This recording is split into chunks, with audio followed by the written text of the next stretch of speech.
En réalité, l'année 2024 n'a été qu'un épisode d'un long feuilleton de souffrance pour le peuple marocain, victime d'un régime qui profite de ses tourments et abuse de toutes les ressources de l'État, rien que pour prolonger son pouvoir, accroître sa fortune, appauvrir son peuple et réprimer ses opposants par le fer et par le feu, en jouant toutes ses pires cartes pour légitimer son occupation du Sahara occidental, même en vendant son âme au diable.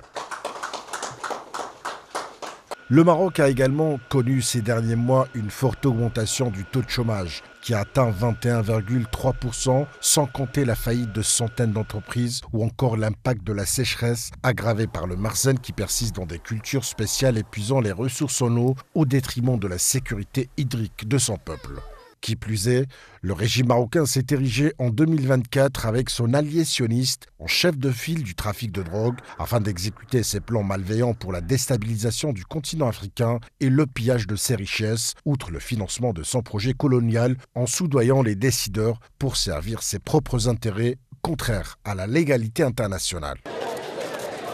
Dans un paradoxe saillant, le régime marocain va jusqu'à exploiter les drames des victimes des catastrophes naturelles, à l'instar des séismes et des inondations, pour décrocher des prêts qui ont plongé le pays dans le gouffre d'endettement, hypothéquant ainsi sa décision politico-économique. Le Marzen ne se contente pas de se dérober de ses responsabilités liées aux revendications de son peuple, mais va jusqu'à faire de ces jeunes qui fuient par milliers le royaume pour échapper à son oppression des boucliers humains ou une carte chantage à jouer pour obtenir davantage de fonds de l'Union européenne, moyennant le rôle de gendarme pour la protection des frontières. S'agissant des droits de l'homme, le Marzen poursuit ses violations flagrantes des libertés à travers la répression de la liberté d'opinion et d'expression, mais aussi en ciblant les journalistes, les défenseurs des droits de l'homme et les opposants à la normalisation par des poursuites sécuritaires et judiciaires, des arrestations et des procès arbitraires.